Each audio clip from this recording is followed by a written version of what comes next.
Hello friends, तो स्वागत है आपका आज एक और नई हॉरर स्टोरी में। प्लीज़ मेरे चैनल को आप सब्सक्राइब कीजिए और मुझे सपोर्ट कीजिए। Thank you. तो आज की स्टोरी है विवेक और श्रद्धा की। विवेक और श्रद्धा की शादी को कुछ ही दिन हुए थे और वो दोनों आज अपने हनीमून के लिए होटल में जा रहे थे। श्रद्धा: विवेक, अभी होटल कितनी दूर है? विवेक: ज़्यादा नहीं, बस यहाँ से 50 किलोमीटर दूर है। श्रद्धा: इतनी दूर? बस हम दोनों सही टाइम पर पहुंच जाए। मौसम बहुत ही ख़राब है, कहीं बारिश शुरू ना हो जाए। श्रद्धा के कहते ही जोर की बिजली कड़की और बारिश शुरू हो गई। विवेक: कुछ और ही बोल देती, वो भी सच हो जाता। देखो ना, अभी तुमने कहा था और अभी बारिश शुरू हो गई। श्रद्धा: ऐसा कुछ नहीं है, मौसम तो पहले से ही ख़राब था और कोई भी अंदाज़ा लगा सकता था कि बारिश होने वाली है। दोनों हंसी मजाक करते हुए आराम से उस होटल की तरफ बढ़ रहे थे जहां विवेक ने अपने लिए रूम बुक किया था। लेकिन बारिश बहुत तेज होने लगी थी और अचानक पेट्रोल भी एंडिंग पर नजर आने लगा। विवेक: हे भगवान, ये फ्यूल इतनी जल्दी खत्म कैसे हो रहा है? श्रद्धा: तुमने चलने से पहले चेक भी नहीं किया? विवेक: हाँ, मैंने किया था ना यार, लेकिन अब ये खत्म होने वाला है। विवेक ये देखकर हैरान था कि जब टैंक फुल करवाया था तो टैंक अचानक से खाली क्यों हो रहा है। बस 5 मिनट और चलने के बाद उनकी कार रुक गई। श्रद्धा: क्या हुआ? विवेक: फ्यूल खत्म हो गया, अब हम होटल कैसे पहुंचेंगे? श्रद्धा: अरे देखो, सामने भी एक होटल नज़र आ रहा है। श्रद्धा ने उस गेट की तरफ इशारा किया जो कि कुछ ही कदम की दूरी पर नज़र आ रहा था। होटल मिलान्स उसका नाम पढ़ते ही विवेक के चेहरे पर डर सा दिखने लगा। श्रद्धा: हाँ, देखो ना कितना अच्छा होटल है, आज रात यहीं रुक जाते हैं, सुबह यहाँ से चेकआउट करते चलेंगे। विवेक पता नहीं होटल में जाने से क्यों कतरा रहा था, लेकिन श्रद्धा के आगे उसकी कहाँ चलने वाली थी और वैसे भी उसके पास वहाँ रुकने के अलावा और दूसरा कोई भी रास्ता नहीं था। दोनों कार से उतरे और पानी से बचते हुए होटल के अंदर गए। रिसेप्शन से उन्हें रूम नंबर 108 की चाबी मिली। विवेक: कोई और रूम नहीं है? ये 108 ही क्यों दे रहे हो? श्रद्धा: अरे यार, क्या हो गया तुमको? रूम नंबर 108 है तो इतनी घबराने वाली बात क्या है? विवेक डर रहा था। तभी श्रद्धा रिसेप्शन में जाती है और चाबी ले लेती है और वे दोनों रूम नंबर 108 में पहुंच जाते हैं। श्रद्धा: आओ, रूम तो काफ़ी अच्छा है, बस अब कुछ खाने को ऑर्डर कर देती हूँ, बहुत ज़ोरों की भूख लग रही है। यह कहते हुए श्रद्धा ने रिसीवर उठाया और रूम सर्विस को ऑर्डर दिया। उन्होंने श्रद्धा को मेनू बताया और श्रद्धा ने ऑर्डर दे दिया। फिर दोनों बैठकर बातें करने लगे। कुछ देर बाद डोरबेल बजी और श्रद्धा ने उठकर दरवाज़ा खोला। रूम सर्विस बॉय जैसे विवेक को देखा, उसके चेहरे का रंग उड़ गया। सर्विस बॉय: सर आप, अच्छा हुआ आप यहाँ आ गए। आपको पता भी नहीं है कि उस रात के बाद मेरे साथ क्या क्या हो रहा है। ये सब सुनकर विवेक चौंक गया और श्रद्धा भी हैरान हो गई। श्रद्धा: ये तुम क्या कह रहे हो? ये कहकर उसने विवेक से पूछा, ये क्या बोल रहा है? क्या तुम पहले भी यहाँ आ चुके हो? विवेक: नहीं, मैं तो यहाँ पहली बार आया हूँ। विवेक ने सर्विस बॉय से कहा कि तुमको कोई गलतफहमी हुई है। सर्विस बॉय: नहीं सर, मुझे कोई गलतफहमी नहीं हुई है, मैं आपको पहचान गया हूँ। विवेक ने उसकी बात को वहीं काट कर उसे डांटते हुए कहा, तुम खाना देकर यहाँ से चले जाओ, नहीं तो अभी मैनेजर से कहकर तुम्हारी याददाश्त ठीक करवा दूंगा। ये सुनकर वो डर गया और खाने की ट्रॉली उनके पास छोड़कर चला गया। श्रद्धा को ये बात बहुत ही अजीब लग रही थी, लेकिन फिर भी उसने विवेक से कोई सवाल नहीं किया और दोनों ने साथ में बैठकर खाना खाया। सर्विस बॉय वहाँ से निकलकर कॉरिडोर में जा रहा था, तभी उसको किसी के हंसने की आवाज़ सुनाई दी।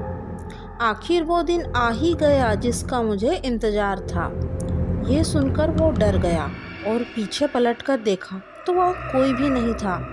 सर्विस बॉय: अब वह यहाँ आ चुका है। तुम मुझे अब डराना छोड़ दो।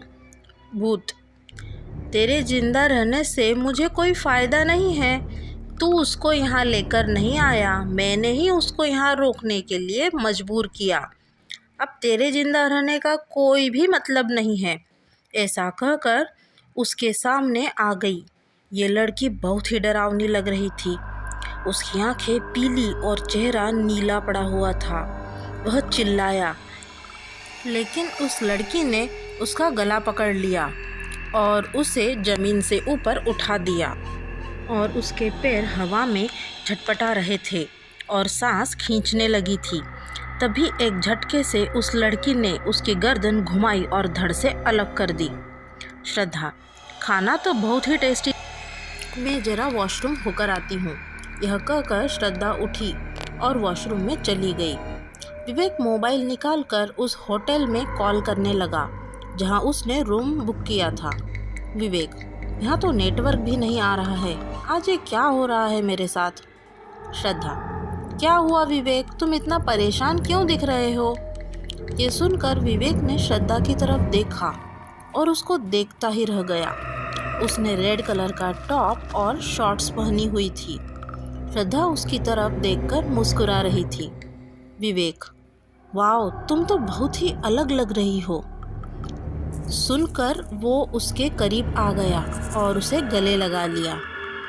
श्रद्धा, विवेक, तुम किससे बात कर रहे हो? किसी का कॉल आया है क्या?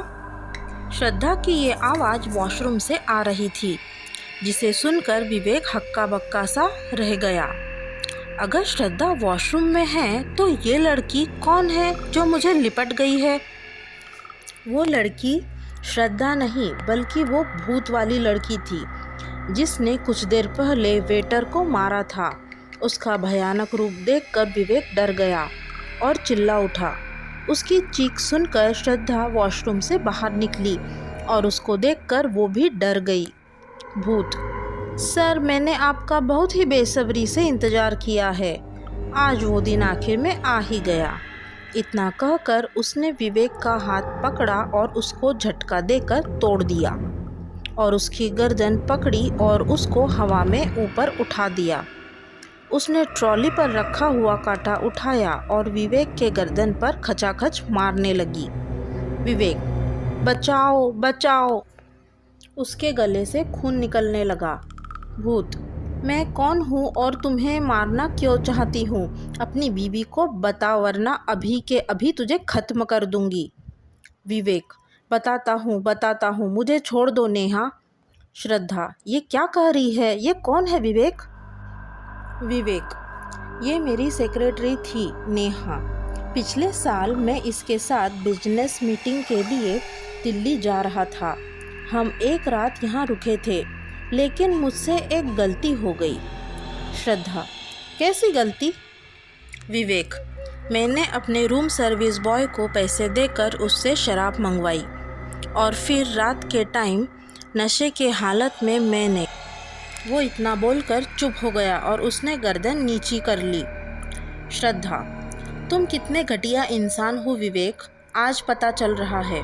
विवेक, सुबह जब मेरी आँख खुली तो ये मेरे बेड पर बैठी रो रही थी। इसने मुझे बताया रात को क्या हुआ था।